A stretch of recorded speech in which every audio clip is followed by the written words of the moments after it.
just Giants fans, I want you to be realistic here, okay? Alex Cobb had a really good year last year. He was 7-7.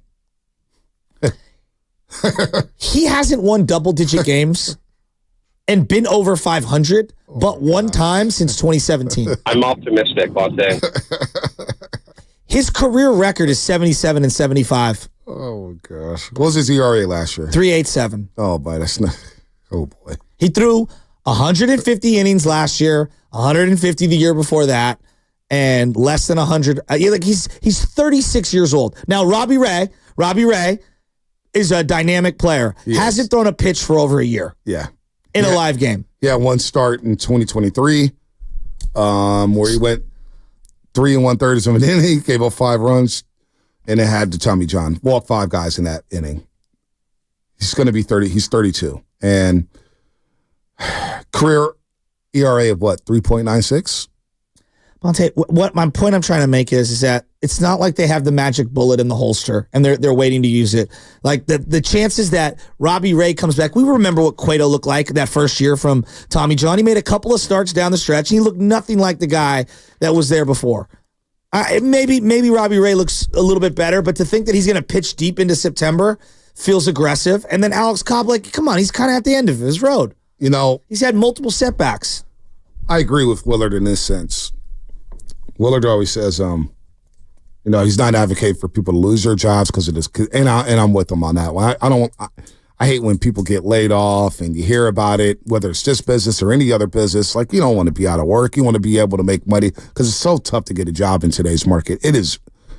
I watched Anna struggle at times getting a job few years ago because her role was so demanding, and it's just a tough society, tough economy right now. So absolutely. I don't advocate for anybody to lose their jobs. However, pro sports is a different business. And I'm watching this June. I'm watching June very closely as the Giants go to Arizona. They're in Arizona right now. Then they'll go to Texas to take on the Rangers over the weekend against, Bruce Bochy and company. You got the Astros and Angels, the Cubs, the Cardinals, whatever. Let's see where they're at the end of June and going into July. Because if things continue to spiral, and if these youngsters continue to sputter, then I'm okay with the Giants. I tell you what, you know what would reinvigorate this fan base? They let Farhan go midseason. If they pulled off a move like that, and if this thing is it's just status quo. You know what I'm saying? If you're mediocre and there's no excitement and guys are getting hurt left and right, one thing that will give this fan base a jolt, if you relieved Farhan Zaidi of his duties. If you took over this thing, right? Like if you just, I just don't see. I don't see another way, Sasky. If I, as I said, here, I just threw you the Giants farm and their current team, and I just threw it to a new GM. Don't you think the new GM would be like, oh my God, like the Confortos of the world, Soler, like it would just fire sell left and right, wouldn't it? Absolutely. I think it may be the best thing for this organization. That's what I'm saying. Because this is year 6. I need new eyeballs. This is just this thought process. And then I hear this from, by the way, you're listening to 95.7 The Game, KGMZ FM, in AC1 San Francisco and Odyssey Sports Station, always live on the free Odyssey app. Don't forget, you can also watch us every single day on our YouTube, Twitch, and Twitter streams, powered by First NorCal Credit Union. Upgrade your savings dividend. Open a First NorCal first-class money market today. You want to lose season ticket holders? You want to lose more fans? Listen to what Kawakami had to say about Farhan's job.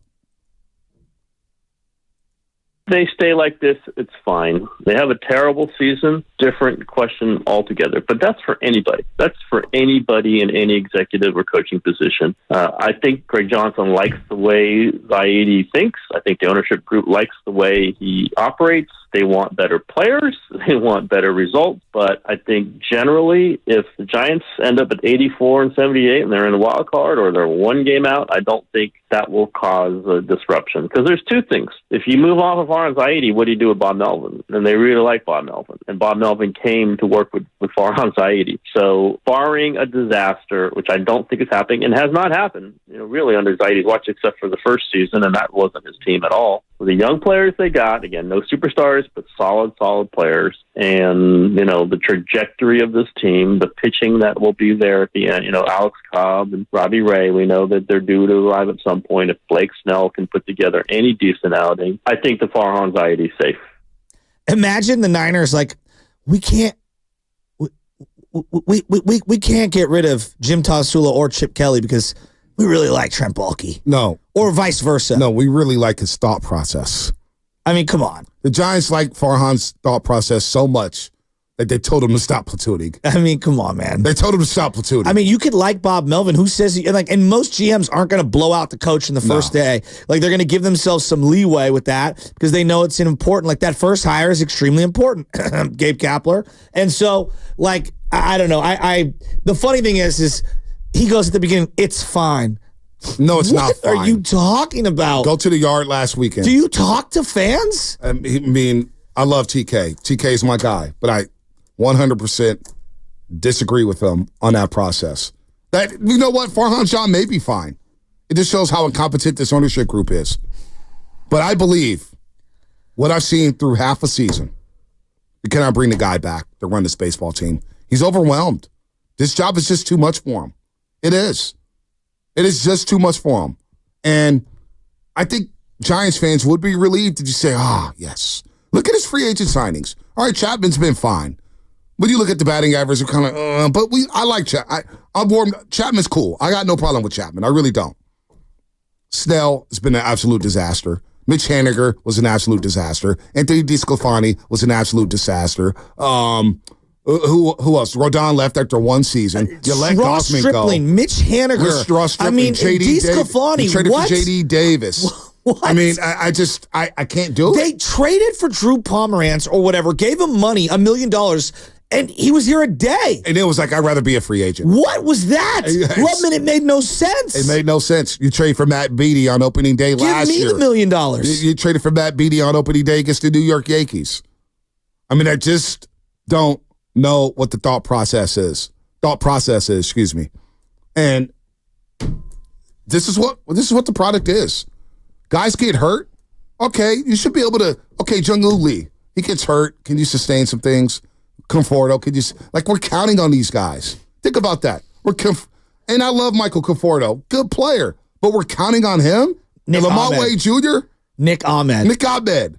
And okay, so let's say they win 84 games. It's not good enough. With Conforto being a free agent, with Nick Ahmed being a free, what? 84 wins with the payroll that's nearly at $200 million. I'd rather be 77 wins and see if these young guys are actually decent and sell off at the deadline to have a future for 2025 that's a little more positive. I just asked the simple question.